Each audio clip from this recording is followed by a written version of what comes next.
That would have been impossible to the emperor, who to the end of his campaign thought himself beloved by France with all the affection he bestowed. The truth, a truth sufficiently proved by the events that followed, is that the emperor became more popular with that class of inhabitants, which is called the people, when he became unfortunate. His Majesty acquired the proof of this in a visit he made to the Faubourg Saint-Antoine. And it is very certain that if, under other circumstances, the emperor could have induced himself to flatter the people, a means distasteful to him on account of his souvenirs of the revolution, the entire population of the Parisian Faubourgs would have taken arms in his defense. How could anyone doubt it after having read the facts to which I here allude? Towards the close of 1813 or in the beginning of 1814, the emperor went to the Faubourg Saint-Antoine. For at present, I cannot give the exact date of this unexpected visit. At any rate, on this occasion, he displayed a confidence that even amounted to good-natured familiarity, so much so as to embolden those who came nearest to address him. Now, this is a conversation that ensued between His Majesty and several of the inhabitants, faithfully reported and acknowledged to be exact by several spectators of this truly affecting scene. An inhabitant, is it true, as they say, that affairs are going so badly? The emperor, I cannot say they are going any too well. The inhabitant, but how is it going to end then? The emperor, God knows. The inhabitant, but how is it? Can the enemies enter France? The emperor, they might, and if it come as far as here, unless people help me. I haven't a million arms. I can't do everything myself. Many voices. We will help you. We will help you. Still more voices. Yes, yes, count on us. The emperor. In that case, the enemy will be beaten, and we shall preserve all our glory. Many voices. But what ought we to do? The emperor. Enlist and fight. A new voice. We would do it willingly, but we would like to make some conditions. The emperor. Well, speak out. Let us see. What are they? Many voices. We don't want to cross the frontier. The emperor. You shall not cross it. Many voices. We would like to enter the guard. The emperor, well, be off to the guard. Hardly had His Majesty pronounced these last words when the immense crowd surrounding him made the air ring with the cries of, Long live the emperor! And increasing all along the route which he followed in making his way slowly to the Tuileries, it was environing him with an innumerable escort when he arrived at the gateway of the Carousel. We heard these noisy acclamations from the palace, but they were so singularly interpreted by the commandants of the palace post that, thinking there was an insurrection, they had the gates of the Tuileries fastened on the court side. I saw the emperor a few minutes after his return. He seemed to me more moved than satisfied, for he was highly displeased by anything that bore the appearance of disorder, and there was always something that annoyed him in the popular tumult, no matter what might be the excuse for it. However, this visit, which His Majesty might have repeated, caused a strong impression amongst the people and produced an immediate result, since in the course of the day, more than 2,000 individuals voluntarily enlisted and formed a new regiment of the guard. On the anniversary of the coronation and of the Battle of Austerlitz, there were, as usual, free performances in all the theaters of Paris, but the emperor did not make his appearance at them, as he had often done. There were games also, distributions of comestibles, illuminations, and 12 young girls, dowried by the city of Paris, were married to former soldiers. I remember that all that marked the formal occasions of the empire, this kind of marriage was what pleased the emperor best, and he often spoke of them with lively approbation because, if I may venture to say so, His Majesty had a touch of what might be called the marriage mania. That is true. We were then residing at the Tuileries, which the emperor had not quitted since November 20th, the day when he returned to St. Cloud, and which he did not quit until he set off for the army. His Majesty very often presided over the Council of State, the labors of which were always very active. I learned at this time, apropos of a decree, a circumstance which I thought singular. It had doubtless been a long time since the Montmorency commune had resumed the use of its former title, but it was only at the end of November 1813 that the emperor legally withdrew from it the name Emile, given it by the Republic in honor of Jean-Jacques Rousseau. It may be believed that if it had retained it for so long, it was only because the emperor had not thought of it sooner. Perhaps it will be thought inexcusable in me to have mentioned a fact apparently so puerile at a time when so many great measures were adopted by His Majesty. In fact, each day necessitated new arrangements, for the enemies were making progress at all points. The Russians were occupying Holland under command of General Vincenkarota, who had been so bitter against us during the Russian campaign. The speedy return to Amsterdam of the inheritor of the House of Orange was already spoken of. In Italy, Prince Eugene was contending only by dint of skill against the much more numerous army of Marshal de Bellegarde, which had just crossed the Adige. That of Prince Schwarzenberg occupied the confines of Switzerland. The Prussians and the troops of the Confederation were crossing the Rhine. At several points, the emperor had not a single ally left. The King of Denmark, the only one who had remained faithful to him, having given way at last before the torrents from the north by concluding an armistice with Russia, while in the south the ability of Marshal Soult barely sufficed to retard the progress of the Duke of Wellington, who was advancing toward our frontiers at the head of an army more numerous than that we could oppose to it, and one which was not exposed to the same privations as the French army. I very well remember having heard generals blame the emperor at the time for not having abandoned Spain and brought all his troops back to France. I adduce a souvenir, but it may well be believed that I would not permit myself to hazard an opinion on such a matter. However it might be, it was evident that we were surrounded by war on all sides, and in this state of things, our former frontiers being threatened, it would have been strange had there not been a general aspiration after peace.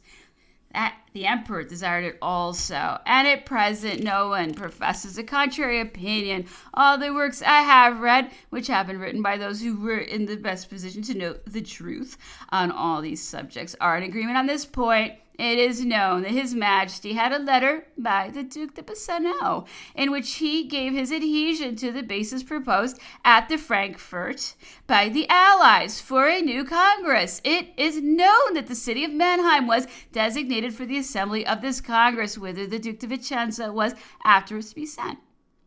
The latter, in a note of December 2, again repeated the adhesion of the emperor to the general basis and summaries indicated for the Congress of Mannheim. Count Metternich replied on the 10th to this communication that the sovereigns would acquaint their allies with the adhesion of the emperor. All these negotiations dragged their slow length along slowly through the fault of the allies, who ended by declaring at Frankfurt that they would not lay down arms. By December 20th, they were openly announcing their intention to invade France through Switzerland, the neutrality of which country had been formally recognized. I must admit that at the period at which I am speaking, my position kept me in complete ignorance of these things.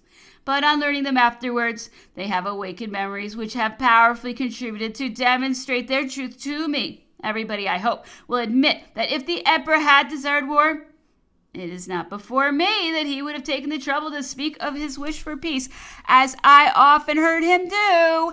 And this does not belie what I have related concerning a response of His Majesty to Prince de Neuchâtel, since even in that he attributed the necessity for war to the bad faith of his enemies. Neither the immense renown of the emperor nor his fame stand in need of my testimony, and I am under no illusion on that point. But I feel able, like anyone else, to deposit my grade of verity. I said before that at the time of the journey to Mayence, the emperor had convoked the legislature for December 2. By another decree, this convocation was prorogued to December 19, and the annual ceremony was marked by the introduction of unaccustomed usages. In the first place, as I have said, to the emperor alone belonged the right of appointing the president without the presentation of a triple list, as had formerly been the usage of the Senate. Moreover, the Senate and the Council of State went in a body to the hall of the legislative body to be present at the opening session. I remember that this ceremony was looked forward to with more than common interest. So curious and eager was all Paris to hear the emperor's speech and to know what he would say about the situation of France. Alas! We were far from supposing that this annual solemnity would be the last. The Senate and the Council of State, having successfully occupied the places indicated for them in the Hall of Sessions, the Empress came in and took her seat in a reserved gallery, surrounded by her ladies and the officers of her household. Finally, the Emperor made his appearance a quarter of an hour after the Empress, being introduced by the customary ceremonial. When the new president, the Duc de Massa, had taken the oath between the hands of the Emperor, His Majesty delivered the following discourse. Senators, councilors of state, deputies from the departments to the legislature. Brilliant victories have distinguished the French arms in this campaign. Unexampled defections have rendered these victories useless. Everything has turned against us. Even France would be in danger without the energy and union of the French. In these great circumstances, my first thought has been to call you near me. My heart requires the presence and the affection of my subjects. I have never been deluded by prosperity. Adversity will find me superior to its assaults. I have several times given peace to nations when they had lost all. From a part of my conquest, I have raised thrones for the kings who have abandoned me. I had conceived and executed great designs for the welfare of the world. Monarch and father, I am sensible to what peace adds to the security of thrones and families. Negotiations with the allied powers have been entered into. I have adhered to the preliminary peace presented by them. I had hoped, therefore, that before this session opened, the Congress of Mannheim would have assembled, but new delays, which are not attributed to France, have deferred that moment which the world is eagerly awaiting. I have given orders that all the original documents in the portfolio of my Department of Foreign Affairs shall be communicated to you. You will obtain cognizance of them through the agency of a committee. The speakers of my council will acquaint you with my wishes on this subject. On my part, there is no obstacle to the restoration of peace. I know and share all the sentiments of the French people. I say of the French people because there is not one of them who would desire peace at the expense of honor. It is with regret that I ask new sacrifices from this generous people, but they are required by its noblest and most cherished interests. I must reinforce my armies by numerous levies. Nations only treat securely when they deploy all their forces. An increase in the receipts has become indispensable. What my Minister of Finance will propose to you is conformable to the financial system I have established. We shall meet all expenses without a loan, which will exhaust the future, and without paper money, which is the greatest enemy of social order. I am satisfied with the sentiments displayed toward me under existing circumstances by my Italian peoples. Denmark and Naples alone have remained faithful to my alliance. The Republic of the United States of America is successfully continuing its war against England. I have recognized the neutrality of the 19 Swiss canton senators, councilors of state, deputies from the departments of the legislature. You are the natural organs of this throne. It is for you I give the example of an energy which shall recommend our generation to future generations. Let them not say of us, they sacrifice the chief interests of the country. They recognize the laws which England has sought in vain during 4 centuries to impose on France. My people cannot fear that the policy of their emperor will ever betray the national glory. On my part, I am confident that the French people will ever be worthy of themselves and of me. This discord was greeted with unanimous cries of "Long live the Emperor!" And when His Majesty returned to the Tuileries, he seemed very well satisfied. However, he had a slight headache, which half an hour's repose dispelled. It did not recur that evening, and the Emperor questioned me as to what I had heard. I told him the truth, namely, that all the persons in my acquaintance agreed in saying that everybody wished for peace. Peace, peace, said the Emperor. Who desires it more than I do? Cool, my son, go. I withdrew, and His Majesty went to rejoin the Empress. It was about this time, though I cannot be exact about the day, that His Majesty made a decision in an affair which I had brought to his notice. And from this decision, there will be evident that I may call His Majesty's profound respect for the rights of a legitimate marriage and his antipathy against divorced persons. But I must go back a little in order to relate this anecdote, which has just recurred to my memory. In the Russian campaign, General Dupont d'Urville had been killed on the field of battle after fighting valiantly. After His Majesty's return to Paris, his widow had tried several times, but always in vain, to bring a petition to his notice describing her painful position. Someone having advised her to address herself to me, I was affected by her distress and took the liberty of presenting her request to the emperor.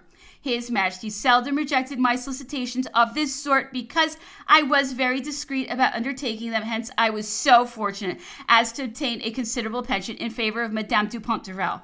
I do not remember how the emperor happened to find out that General Dupont d'Urville was a divorced man and had a daughter by his first marriage who was still living with her mother. He learned, moreover, that the woman whom General Dupont d'Urville had taken for a second wife was the widow of a general officer by whom she had 2 daughters.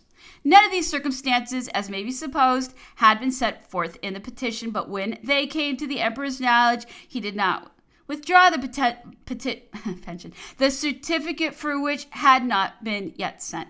But he changed its destination. He gave it to the first wife of General Dupont d'Urville and made it reversible to her daughter, who was rich enough to dispense with it, while the other Madame Dupont d'Urville was really in need. Meanwhile, as one is always in a hurry to impart good news, I had lost no time in informing my solicitress of the emperor's favorable decision. She came back again when she learned what had been done, a thing of which I was myself entirely ignorant. And when I heard it, I supposed that she was the victim of a misunderstanding. Under that impression, I took the liberty of speaking to His Majesty again.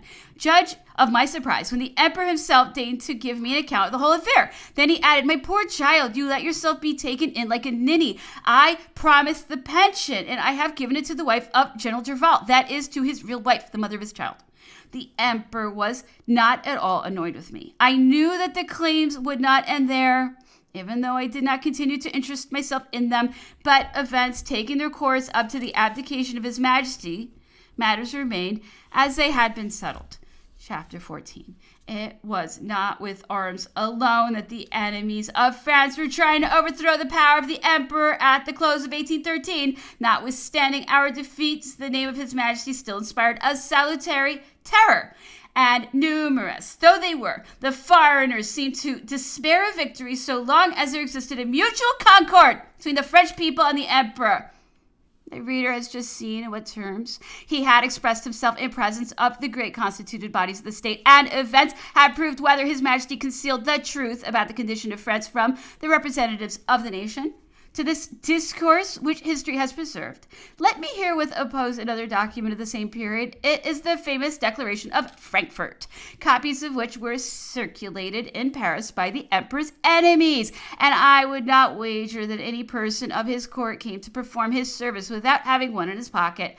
If there still remain any doubts as to who was in good faith at that time, the reading of what follows ought to dissipate them, for here there is no question of political considerations, but solely of comparing solemn promises with the actions that followed them. The French government has just decreed a new levy of 300,000 conscripts. The motives of the Senate decree contain a provocation to the Allied powers. They find themselves once more called upon to promulgate to the world the views which guide them in the present war, the principles which are the basis of their conduct, their wishes, and their determinations. The Allied powers are not making war on France, but on that openly proclaimed preponderance which, for the unhappiness of Europe and of France, the Emperor Napoleon has too long exerted beyond the limits of his empire.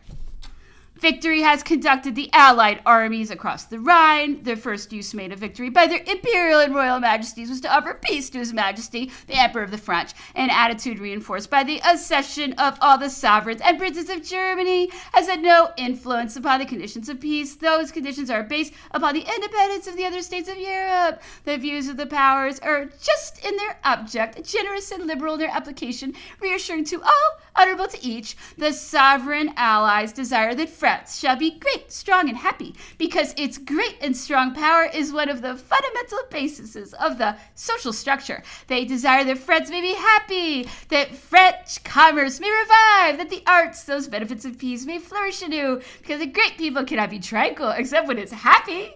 The powers confirmed to the French Empire an extent of territory never possessed by France under its kings, because a generous nation does not decline when it has experienced reverses in a stubborn and bloody struggle in which it has combated with its customary audacity. But the powers also wish to be happy happy and tranquil. They desire a condition of peace, which by prudent distribution of forces and a just equilibrium shall henceforward preserve their peoples from the calamities without number which for 20 years have oppressed Europe. The Allied powers will not lay down arms without having attained this great and beneficent result, the noblest object of their efforts. They will not lay down arms until the political status of Europe shall be confirmed anew, until immovable principles shall have resumed their rights over novel pretensions, until the sanctity of treaties shall at last have assured a real peace to Europe. Nothing but good sense is required to see whether the Allied powers were in good faith in this declaration, the evident intention of which was to alienate from the Emperor the attachment of the French people by pointing him out as an obstacle to peace and separating his cause from that of France. And here I am fortunate in being able to support my opinion by that of Monsieur de Bourrienne, who surely will not be accused of partiality in favor of His Majesty. Several passages of his memoirs, those especially in which he condemns the Emperor, have often pained me, and I am unable to conceal it. But in this circumstance, he does not hesitate to recognize the bad faith of the Allies, and that according to my feeble judgment, it's of great importance. Monsieur de Bourrienne was then in Paris under the special surveillance of the Duc de Rovigo. I heard this minister speak of him to the Emperor several times, and always favorably, but either the enemies of the former secretary of the first consul must have been very powerful, or His Majesty's prejudices very strong, for Monsieur de Bourrienne never returned to favor the Emperor, who, as I have said, sometimes deigned to converse familiarly with me, never mentioned Monsieur de Bourrienne on such occasions, and I never saw him after he ceased to see the Emperor. I perceived him for the first time among the officers of the National Guard on the day when those gentlemen, as will be seen hereafter, were received at the palace, and I have never seen him since. But as we all liked him very much on account of the excellent way in which he treated us, he was often the subject of our conversation, and I may say of our regrets. Besides, I was ignorant for a long time that at the epoch of which I am speaking, His Majesty had offered him a mission to Switzerland, because I only learned that circumstance by reading his memoirs. I cannot dissemble that this reading affected me painfully, because I would greatly have desired that Monsieur de Bourrienne should by that time have abjured his resentment against His Majesty, who at bottom truly loved him.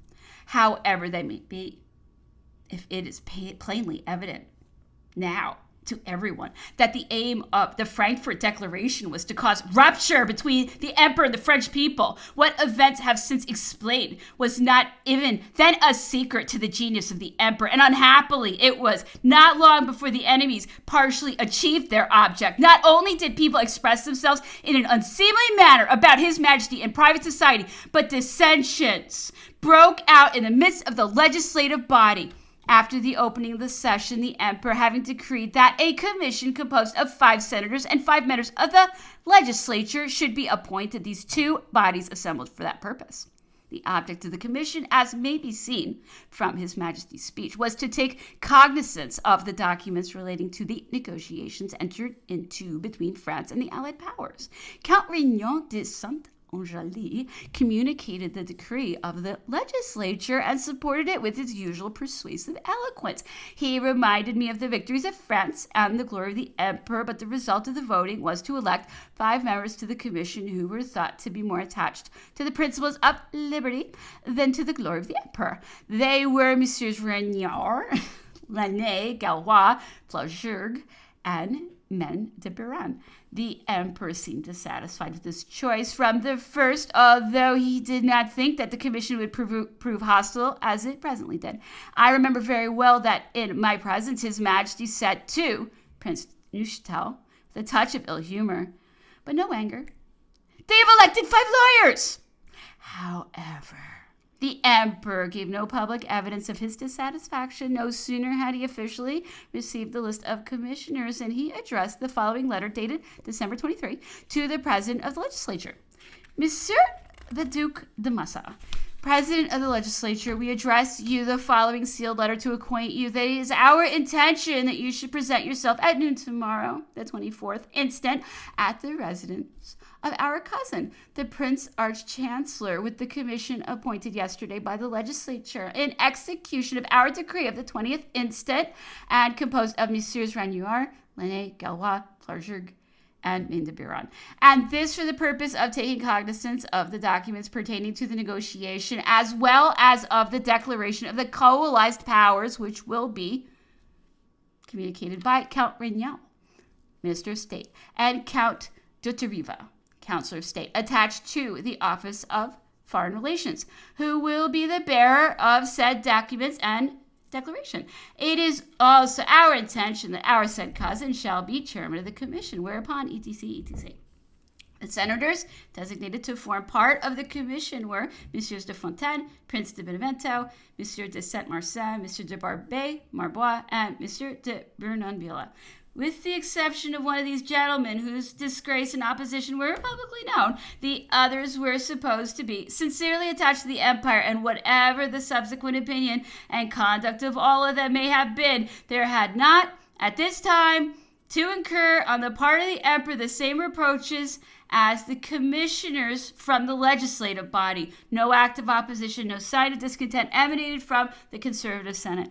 At this epoch, the Duc de Rovigo came very frequently, or rather every day, to see the emperor. His Majesty liked him very much, and that alone would suffice to prove that he was not afraid of hearing the truth. For after he became minister, the Duc de Rovigo did not spare him, and I can affirm because I witnessed it several times. In Paris, however, there was a universal outcry against him. Still, I can cite a fact not mentioned by the Duc de Rovigo in his memoirs, and of which I guarantee the authenticity. It can be seen from this anecdote whether or not the Minister of Police sought to augment the number of persons who daily compromised themselves by prating against the emperor.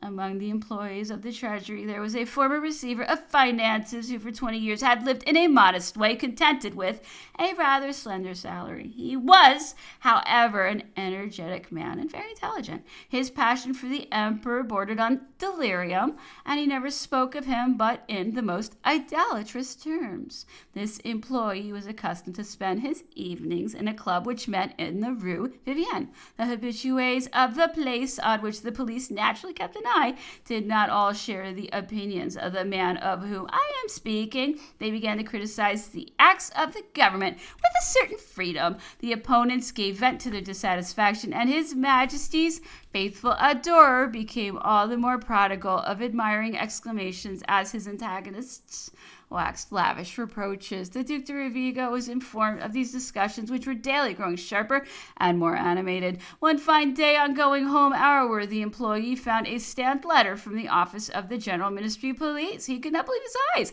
What could the chief of police want with him? A good, simple, modest man living remote from all grandeurs and devoted to the government. He opened the letter. The minister summoned him to his cabinet the next morning. He went there, as may be believed, with all imaginable punctuality, and then a dialogue very nearly like the following took place between these gentlemen. "It seems, sir," said the Duc de Rovigo, "that you love the emperor very much." "Do I love him? I would give my blood, my life." "Do you admire him very much?" "Do I admire him? The emperor has never been so great, never was his glory." "Very good, sir. And those are sentiments which do you honor, which I share. But I advise you to keep them to yourself, for otherwise, though I should doubtless greatly regret it, you would put me under the necessity of having you arrested." "Me? Monseigneur, arrest me?" "Certainly, not a doubt about it." "How so?" "Don't you see that you provoke the expression of opinions which, but for your enthusiasm, would remain concealed? And that you, in a manner, force a good many worthy people to compromise themselves who will return to us when they see things better? Come, sir, let us continue to love, serve, and admire the emperor. But at such a time as this, let us not proclaim our good sentiments so loudly, lest we render men culpable who have merely gone astray." The employee of the Treasury thereupon left the office of the minister after thanking him for his advice and promising to hold his tongue. I would not venture to guarantee that he scrupulously kept his word, but I can affirm anew that what has just been read is absolutely true, and I am sure that if this passage of my memoirs falls under the notice of the Duc de Rovigo, it will remind him of a fact he may have forgotten, but the accuracy of which he will not fail to recognize. Meanwhile, the commission, composed, as I have said, of 5 senators and 5 members of the legislature, applied itself assiduously to the examination imposed upon it. Each of these great bodies of the state presented His Majesty with a separate address. The Senate had listened to the report made to it by Monsieur de Fontaine, and its address contained nothing which could shock the emperor. On the contrary, it was expressed in the most measured terms. Peace was asked for, but a peace which His Majesty should attain by an effort worthy of himself and the French people. May your hand, so many times victorious, said the address, let fall its weapons after having assured the repose of the world. The following passage was also remarked. No, the enemy will not rend this fair and noble France, which during 1400 years has maintained itself with glory amid such varying fortunes, and which, even in the interest of neighboring people, is always able to put a considerable weight in the balance of Europe. As pledges of this, we have your heroic constancy and the national honor. And this other, fortune is not long wanting to nations, which are not wanting to themselves. This thoroughly French language, which was at least made imperative by the circumstances, pleased the emperor, as it may inferred from the response he made. December 29, to the deputation from the Senate presided over by the Prince Arch-Chancellor of the Empire.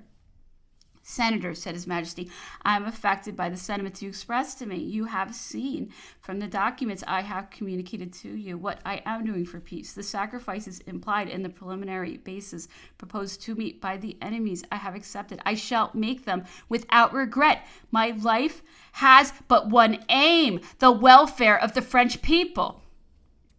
Meanwhile, Béarn, Alsace, Franche-Comté, Brabant are encroached upon. The cries of this part of my family pierce my soul. I call the French to the succor of the French. I call the French of Paris, of Brittany, Normandy, Champagne, Burgundy, and the other departments to the relief of their brethren. Shall we forsake them in misfortune? Peace and deliverance of our territory ought to be our rallying cry. At the aspect of all this, people in arms of foreigner will fly or will sign the peace on the terms he has himself proposed. It is no longer a question of regaining the conquest we had made. One must have been in a position to know the character of the emperor in order to understand what these last words must cost him. But from that knowledge would also result the certitude that it would have cost him less to keep his promise than to make it. It would even seem as if this were understood in Paris, for on the day when the Moniteur published His Majesty's reply to the state, stocks went up more than 2 francs, a fact which the emperor did not fail to remark with satisfaction, for it is known what the price of stocks was to him, the true thermometer of public opinion. As to the conduct of the legislature, I heard it appreciated by a man of real merit who had always been imbued with Republican opinions. He said one day in my presence some words which impressed me. The legislature did then what it ought always to have done, except on that occasion. From that language of the speaker of this commission, it was too easy to see that he believed the lying promises of the Frankfurt Declaration. According to him, or rather according to the commission of which he was, after all, merely the organ, it was not the intention of foreigners to humiliate France. They simply wished to confine us within our own limits and repress the vehemence of an ambitious activity, which for 20 years had been so fatal to all the peoples of Europe. The propositions of the coalesced powers, said the commission, appear to us honorable to the nation, since they prove that the foreigner fears and respects us. And finally, the orator, continuing to read and having arrived at a passage in which he alluded to the empire of the lilies, added in so many words that the Rhine, the Alps, the Pyrenees, and the 2 seas enclosed a vast territory, several provinces of which had not belonged to ancient France, and yet the royal crown of France was brilliant with glory and majesty among all crowns. At these words, the Duc de Massa interrupted the orator by exclaiming, "What you are saying there is unconstitutional." To which the speaker briskly replied, "I see nothing unconstitutional here except your presence." Then he went on with the reading of his report. The emperor was informed every evening of what had taken place at the legislative session. And I remember that on leaving the evening, when this report was read to him, he seemed somewhat anxious. Before going to bed, he walked up and down his room for some time with marked emotion, like one who is trying to form a resolution. Finally, he decided not to allow the address of the legislature to pass. It had been communicated to him conformably to usage. Time pressed. The next day would have been too late. The address would be circulated throughout all Paris where the public mind was already much excited. An order was given, therefore, to the Minister of Police to seize the copy of the report and the address at the printers and to break up the forms already composed. In addition, orders were given to close the doors of the Legislative Hall, which was done, and thus the legislature found itself adjourned. I heard a great many persons express keen regrets at this time that the emperor should have adopted these measures, and especially that, having done so, he should not have stopped there. They said that since the legislature was dissolved by force, it would have been better, no matter what might have been the result, to convoke another chamber, but that the emperor ought not to have received the members of the one which was dismissed. His Majesty thought otherwise and gave the deputations a parting audience. They came to the Tuileries, and there his too just resentment found expression in these terms: I have suppressed your address. It was incendiary. 11/12 of the legislative body are composed of good citizens. I know them. I shall know how to esteem them. But another 12 contains the factions, the men who are devoted to England. Your commission and its reporter, Mr. Lenné, are of its number. He corresponds with the Prince Regent through the intermediation of the advocate Desailles. I know it. I approve of it. The 4 others belong to the factious party. If there are any abuses, is this the moment to come and make remonstrances when 200,000 Cossacks are crossing our frontiers? Is this the moment to come and dispute over individual liberties and sureties when political liberty and national independence are in danger? We must resist the enemy. We must follow the example of Alsace, the Vosges, and Franche-Comté, who wish to march against him and are asking me for arms. You are seeking in your address to separate the sovereign from the nation. It is I who represent the people here, for it has given me 4 million of suffrages. If I chose to believe you, I would cede to the enemy more than he asked for. You will have peace in 3 months, or I shall perish. Your address was unworthy of me and the legislative body.